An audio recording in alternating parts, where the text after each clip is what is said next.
Friends, मैं ज्योति गर्ग स्वागत करती हूँ आप सबका गर्ग ट्यूशन पॉइंट में। आज के इस वीडियो का टॉपिक है हमारा फैक्टर्स, कि किस तरह से हमें कोई नंबर दिया हो तो उसका फैक्टर्स कैसे कैलकुलेट करते हैं। कोई नंबर दिया है, लाइक हमारा 27 दिया है, तो 27 के कौन कौन से फैक्टर्स हैं, उन्हें कैसे कैलकुलेट करते हैं, हम आज की वीडियो में ये देखेंगे। और आज की वीडियो में एक दूसरा टॉपिक है हमारा चेक द फैक्टर्स। चेक, अगर कोई नंबर हमें दिया हुआ है कि 27 का फैक्टर 4 है या नहीं, ये फाइंड आउट करना है। तो इस वीडियो में हम फाइंड आउट भी करेंगे और चेक भी करेंगे फैक्टर्स को। तो वीडियो को एंड तक देखिए क्लियरली समझने के लिए। और अगर आपने मेरे चैनल को अभी तक सब्सक्राइब नहीं किया तो नीचे सब्सक्राइब बटन पर क्लिक करके सब्सक्राइब कीजिए, ज्यादा से ज्यादा लाइक एंड शेयर कीजिए।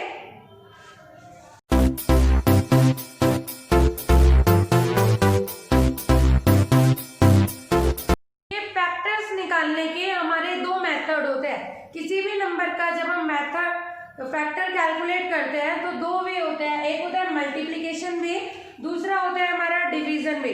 दो तरीके हैं किसी भी नंबर का फैक्टर्स कैलकुलेट करने का। आज हम हमारी इस वीडियो में दोनों ही डिस्कस करेंगे। तो सबसे पहले बात करते हैं हम मल्टीप्लिकेशन की। देखिए, मान लीजिए हमें 18 का फाइंड आउट करने हैं, 18 के सारे फैक्टर्स फाइंड आउट करने हैं। तरीका नंबर 1, मल्टीप्लिकेशन। किस किस को मैं मल्टीप्लाई करूं जिससे हमारा 18 आ जाए। जैसे 1 और 18 को मल्टीप्लाई करेंगे तो क्या आएगा 18, 2 9 जा 18, 3 6 जा 18, इसके बाद 4 5 6 किससे मल्टीप्लाई करने पर, अब आप देखिए, आप कहेंगे 6 3 जा, आपने लिख दिया 18। तो देखिए यहाँ 3 और 6 आ रहा है। जो यहाँ पर वैल्यूज आती है हमारी, आपको दोबारा रिपीट नहीं करना। 3 6 जा 18 या 6 3 जा 18, यहाँ हम दोनों ही वैल्यू 3 और 6 कंसीडर कर चुके हैं, तो आपको वो वैल्यू दोबारा कंसीडर नहीं करनी। इसका मतलब 18 के फैक्टर पहले आप इधर वाले लिख लीजिए सारे, 1 2 3, इसके बाद इधर वाले लिखने हैं, नीचे से ऊपर की साइड चलिए, 6 9 18, 6 9 18। 18 के कौन कौन से फैक्टर हुए मल्टीप्लिकेशन में से, हम मल्टीप्लाई करके देखेंगे।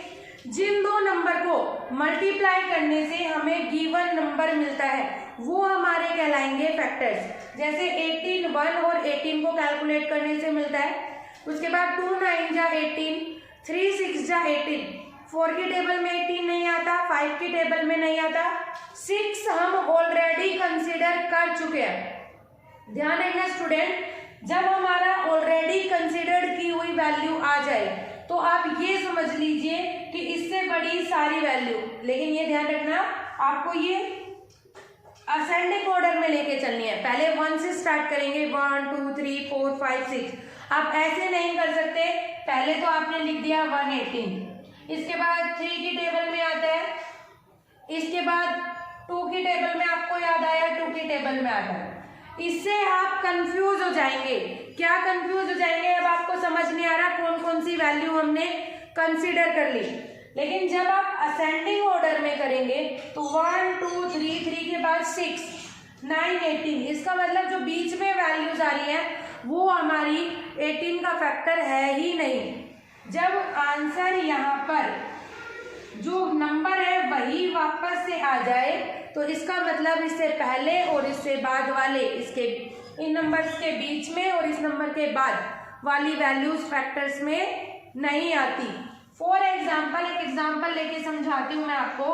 जैसे मान लीजिए आपको बोलते हैं 30 के फैक्टर्स बताइए, तो आपको स्टार्ट करना है 1 से, ताकि आपको आगे फैक्टर्स निकालने में आसान हो।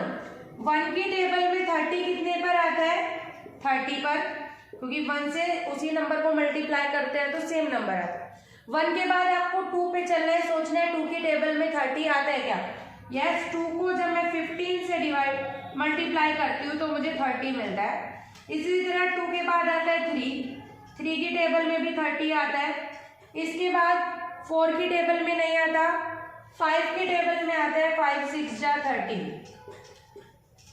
इसके बाद आप सोचिए 6 की टेबल हम यहाँ कंसीडर कर चुके हैं, 7 8 9 10, 10 ऑलरेडी कंसीडर हो चुका है। इसके बाद 15 ऑलरेडी कंसीडर हो गया, 30। तो आपको जब ये दोनों नंबर, जब एक नंबर रिपीट होने लगे वही स्टॉप कर देना है और लिख देना है 1 2 3 5 इस डायरेक्शन में, और ये वाली चीजें इस डायरेक्शन में 6 10 15 13, 6 10 15 13। तो आपको मल्टीप्लिकेशन समझ में आया कि मल्टीप्लिकेशन कौन सा तरीका है, किस तरह से हम वैल्यूज को निकालते हैं। ठीक है, मल्टीप्लिकेशन मल्टीप्लाई करेंगे, हमारे फैक्टर्स निकल जाएंगे। अब आते हैं हमारे डिवीजन मेथड पे। तो डिवीजन मेथड देखिए स्टूडेंट्स, आप कोई भी मेथड से करिए आंसर आपके सेम ही आएंगे। डिवीजन मेथड से मुझे 18 का फैक्टर्स निकालने हैं। 18 का फैक्टर कैसे निकलेगा, आपको क्या करना है, सबसे पहले डिवीजन के अंदर हमें डिवाइड करके देखना है कि 18 किस किस की टेबल में आता है। 1 की टेबल में डिवाइड किया, 18 आया, 18 को इसके बाद हम डिवाइड करके देखेंगे 2 से। आपको डिवाइड करके देखना है, अगर रिमाइंडर आपका 0 आता है, आप किसी नंबर से गिवन नंबर को दिया है और वो डिवाइड करने पर रिमाइंडर 0 आता है तो वो फैक्टर है। जैसे 2 से पूरा पूरा डिवाइड हो रहा है, 18 3 से डिवाइड होता है, 3 6 जा, 18 4 से डिवाइड नहीं होता क्योंकि रिमाइंडर क्वोशंट आता है 4 4 जा 16, रिमाइंडर इक्वल टू 2। तो इसका मतलब क्या होएगा, ये हमारा फैक्टर नहीं है, तो आपको इसे नहीं लिखना है। तो किस किस की टेबल से डिवाइड हो रहा है ये, 5 की टेबल से आप करके देखोगे तो 0 नहीं आएगा, 6 की टेबल से आता है, इसके बाद 9 की टेबल से। और अब आप ये क्वेश्चन करोगे कि मैम इन्हें हम कब तक डिवाइड करेंगे, आप इन्हें तब तक डिवाइड करेंगे जब तक हम सेम नंबर को सेम से 18 को 18 से डिवाइड नहीं कर दे।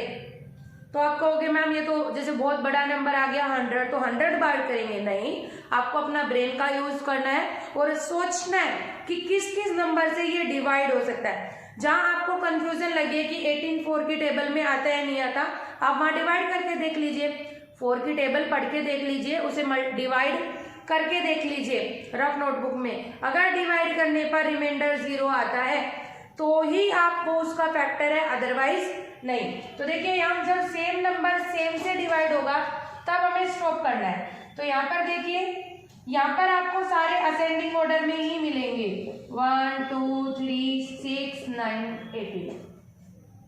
तो देखिए जो मल्टीप्लिकेशन से आंसर आया था वही आपका यहाँ पे डिवीजन मेथड से भी आया है, लेकिन अब तरीका चेंज हो गया है। जब मल्टीप्लिकेशन मेथड से की थी तो मल्टीप्लाई मुझे 3 बार करनी पड़ी थी, क्योंकि और डिवीजन में मुझे हर बार डिवाइड करते हुए चलना पड़ रहा है। आपको समझ में आया मल्टीप्लिकेशन और डिवीजन मेथड कैसे करते हैं। अब एक क्वेश्चन एग्जांपल ले लेते हैं जिसमें हम दोनों मेथड अप्लाई करेंगे। तो देखिए मान लीजिए मैं एक एग्जांपल ले लेती हूँ, कोई भी एक एग्जांपल लेके देख लेते हैं हम, जिससे हमें ये पता चल जाए कि इसके फैक्टर कौन कौन से हैं। फॉर एग्जांपल हम एक ले लेते हैं 64 का सबसे पहले करते हैं मल्टीप्लिकेशन मेथड से। मल्टीप्लिकेशन मेथड कीजिए।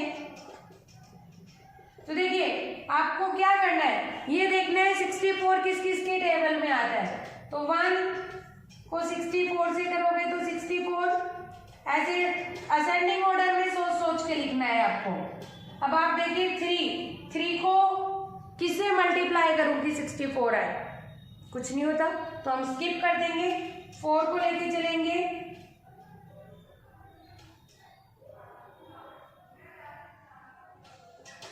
ठीक है।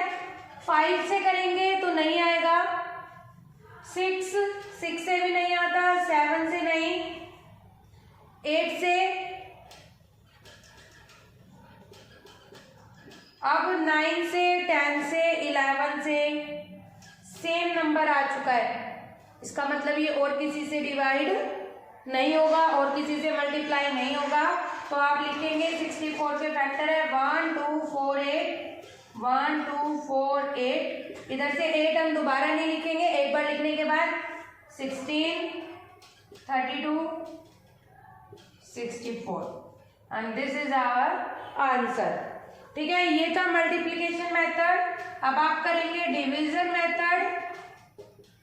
डिवीजन मेथड में डिवाइड करेंगे 64 को 1 से, इसके बाद 64 को 2 से कर लीजिए, रिमाइंडर 0 आएगा 32 पर।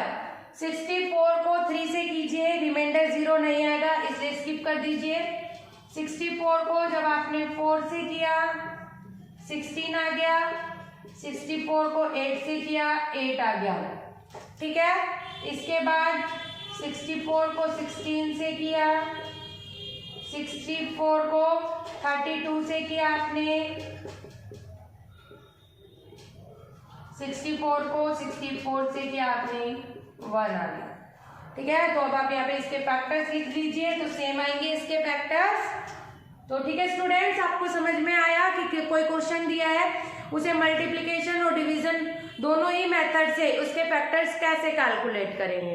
अब एक क्वेश्चन अराइज होता है, आपको ये दिया होगा कि चेक करके बताइए कि कोई नंबर उसका फैक्टर है या नहीं। फॉर एग्जाम्पल आपको बोलेंगे check 5 is the factor of 32।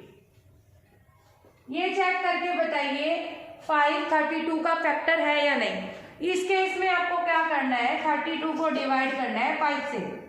5 6 जा 30, रिमाइंडर आ गया 2।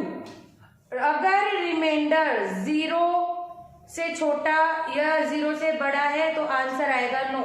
इसका आंसर आ जाएगा नो, क्योंकि हमारा रिमाइंडर यहाँ लिख दोगे रिमाइंडर नॉट इक्वल टू 0। अगर रिमाइंडर 0 आता है तो ही हमारा आंसर आएगा yes 5 is the factor of 32। अब नहीं है तो 5 is not the factor of 32। For example आपको बोल दें कि 2 चेक करो 42 का फैक्टर है या नहीं, तो 42 का जब आप चेक करेंगे तो 0 रिमाइंडर आ जाए, तो इस केस में क्या आंसर आ जाएगा हमारा यस। ठीक है स्टूडेंट, समझ में आया कि फैक्टर्स को कैसे कैलकुलेट करते हैं, कितने वे होते हैं, एक नंबर को कैसे चेक करना होता है कि वो किसी वैल्यू का फैक्टर है या नहीं। तो आज के लिए इतना ही, थैंक यू।